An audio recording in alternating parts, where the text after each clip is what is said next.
chào tất cả các bạn quay trở lại với kênh Nông nghiệp mới và chúc tất cả các bạn có một ngày tuyệt vời đẹp trời.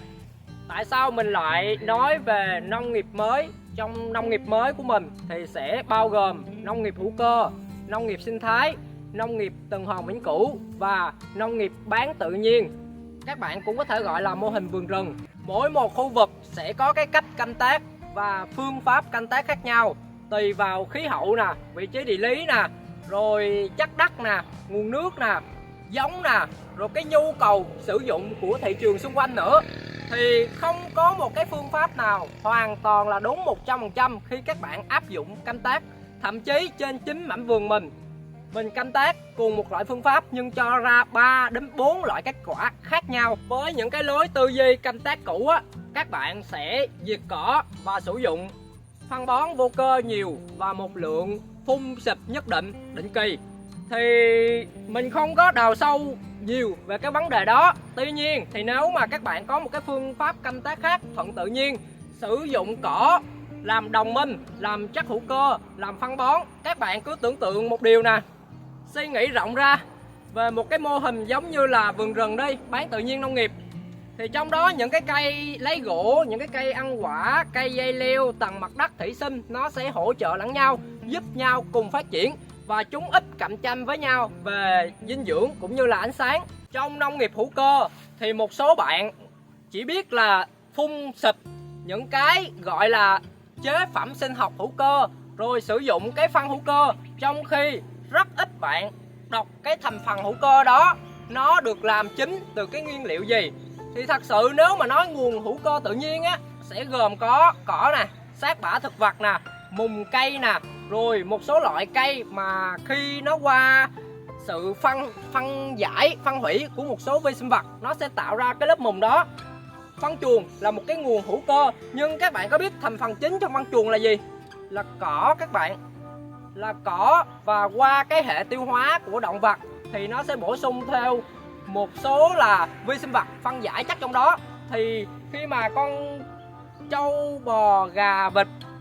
chúng đi ra ngoài cái xác bã đó thì lâu ngày chúng ta sử dụng nó để ủ thì sẽ thành một cái lớp mùng hữu cơ và bón cho cây rất là tốt. Tuy nhiên thì phải qua một thời gian để ủ nha, chứ các bạn mà bón trực tiếp vô thì nó sẽ nóng làm chết rễ và chết cây luôn. Và có một điều lưu ý là những cái cây trồng mà bạn trồng nè, bạn nói là hữu cơ đúng không? Bạn ra vườn bạn, đây có những cái đọt rất là ngon. Một số bạn là không biết đọt mướp ăn được luôn nha. Còn một số bạn là bảo là mướp non này sao ăn. Đặc sản, mình nói thật sự á, dưa leo non nè, đọt mướp nè, đọt bầu bí nè, và những cái trái nhỏ như thế này nè, các bạn ăn á nó có một cái hương vị lạ lắm. Và một số người bạn, anh chị của mình á hay gọi là em ơi 200 một ký đọt bông bao nhiêu tiền cũng được. Lâu lâu thèm lắm. Tại có một lần á là anh chị rủ về chơi mà mình lúc đó trời đang mưa không biết làm gì hết, ra hái nè đọt mướp với lại những cái trái mướp như thế này nè, xào nhẹ với lại tỏi thì ăn một số anh chị mà sống ở thành phố á rất là ghiền luôn. Tại sao mà nó có cái hương vị đặc biệt và thơm như vậy? Thì mình nói là anh chị có thể tới những cái vườn mà thật sự là họ trồng hữu cơ, và nếu mà họ có phun xịt thì họ giãn cách cái thời gian cách ly nó dài ra, thì anh chị mua cũng được, giá nó hơi cao một tí, ăn để trải nghiệm. Chứ còn mà nói mà với cái phương pháp trồng độc canh và diệt luôn cỏ thì tốt nhất đừng nên ăn những loại như thế này. Thuốc không, trồng để cỏ như thế này thì cắt cỏ bán. Trồng sử dụng cỏ như thế này bán được cái cây nào cùi. Bạn không làm được không có nghĩa là người khác không làm được. Vì cái vấn đề của bạn là bạn quá tập trung vào cái phương pháp canh tác, sử dụng phân thuốc hóa học lạm dụng quá. Rồi những cái mô hình nó cho năng suất cao, nhưng mà những cái chất đất đó nó lại bạc màu và thoái hóa dần theo thời gian. Và những cái sản phẩm trồng trên đó nó chỉ có calo là chính, còn hàm lượng chất dinh dưỡng và vitamin trong đó sẽ thấp hơn những cái thực phẩm thật sự trồng tự nhiên.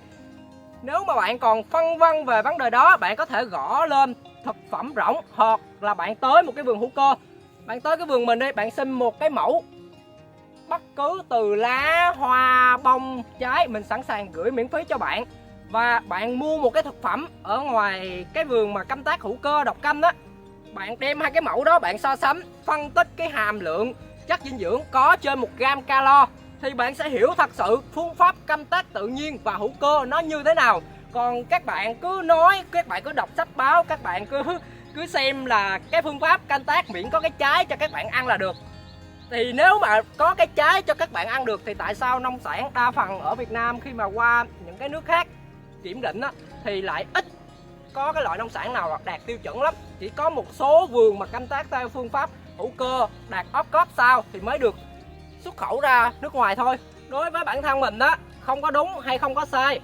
nó chỉ phù hợp hay không phù hợp thôi. Có thể cái cách canh tác và phương pháp canh tác đó phù hợp với miếng đất của bạn, phù hợp với cái vị trí địa lý, với khí hậu, với nguồn nước, với cái điều kiện của bạn, rồi với cái suy nghĩ của bạn nữa. Nhưng cùng một cái phương pháp đó bạn không thể mà đem áp đặt vô tất cả mọi người. Khi mà mình bắt đầu trồng theo cái phương pháp hữu cơ và học cách đa canh, xen canh, học cách sử dụng cỏ làm lớp mùng hữu cơ, học cách sử dụng cỏ, ủ cỏ, phát triển một số loài cỏ, trong đó thì có một số loại cây của họ đậu để cố định đạm tự nhiên. Rồi khi mà mình phân tích, mình trồng thử nghiệm một loại cây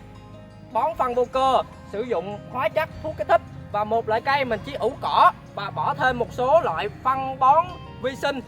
phân chuồng, rồi phân gà lên men. Rồi giống như là mình tự ủ ra cái loại của mình là chuối lại lục bình, là mình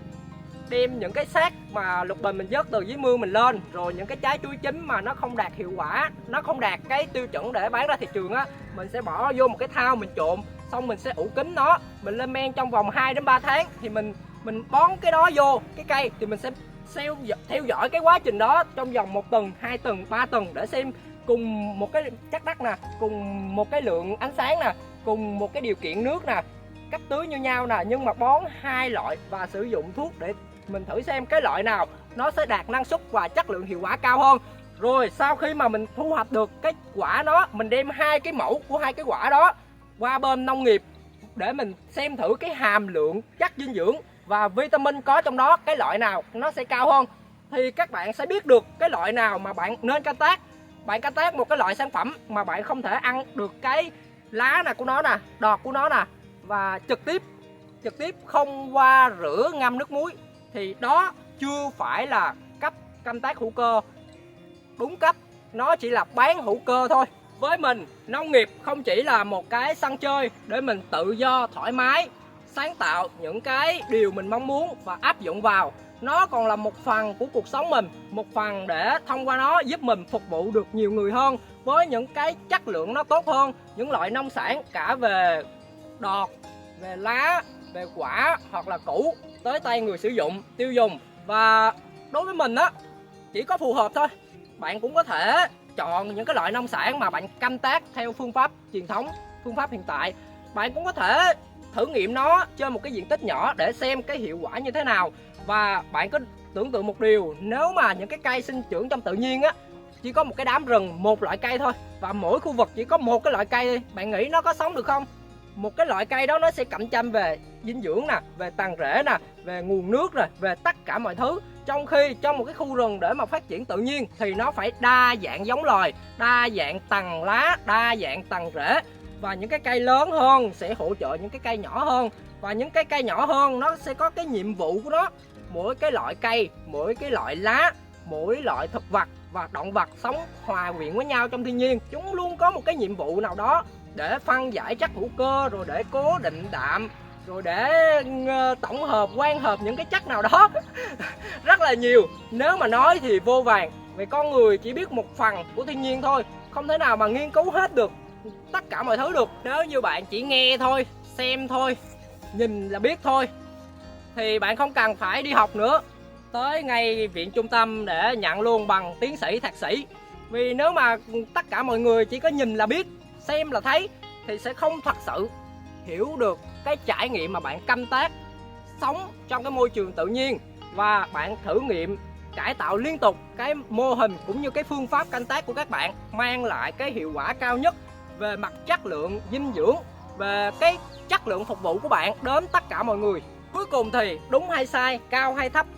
đẹp hay ốm, nó chỉ là một cái khái niệm có thể nó phù hợp với bạn, không phù hợp với mình, cũng có thể nó phù hợp với mình, nó không phù hợp với các bạn, hoặc là nó có thể phù hợp với mình và các bạn nhưng không phù hợp với một người nào đó xung quanh môi trường. Nên mình sẽ chọn cái phương pháp canh tác đúng, phù hợp với cái hoàn cảnh của mình nè, phù hợp với cái khí hậu nè, chất đất, nguồn nước, con giống và cái nhu cầu thị trường xung quanh mình, để mình có thể thử nghiệm cải tạo và luôn luôn cung cấp một cái sản phẩm dịch vụ gì đó nó tốt nhất cho chính bản thân mình. Cái đã, mình là người canh tác, gia đình mình là người sử dụng, rồi mới cho đến bà con xung quanh, rồi cái mở rộng cái thị trường lớn hơn một tí, rồi phục vụ càng nhiều hơn với cái chất lượng dịch vụ càng ngày càng được cải tiến tốt hơn theo những cái phương pháp tự nhiên, giàu chất dinh dưỡng và vitamin. Chúc cho tất cả các bạn có niềm đam mê với nông nghiệp, luôn luôn kiên trì kiên định với mục tiêu của mình, luôn luôn học hỏi sáng tạo tiến tới, luôn luôn cải thiện và tốt hơn mỗi ngày. Đừng có so sánh bản thân tốt hơn ai cả, chính bản thân mình chỉ muốn mỗi ngày mình cải thiện tốt hơn mình của ngày hôm qua, và ngày hôm nay mình phải tốt hơn ngày hôm qua, và ngày hôm nay mình phải phục vụ được nhiều người hơn ngày hôm qua. Ngày hôm nay cái sản phẩm của mình nó phải tốt cho sức khỏe người tiêu dùng hơn ngày hôm qua, và mỗi ngày mình cố gắng để hoàn thiện điều đó. Nếu các bạn có những cái ý kiến trái chiều, các bạn cũng có thể để bên phía dưới phần bình luận, mình sẽ học hỏi và góp ý. Thì mình luôn luôn đón nhận tất cả những điều đó, tốt cũng được, xấu cũng được. Tốt thì mình học hỏi, còn xấu thì mình né ra. Chào và hẹn gặp lại tất cả các bạn trong nội dung tiếp theo.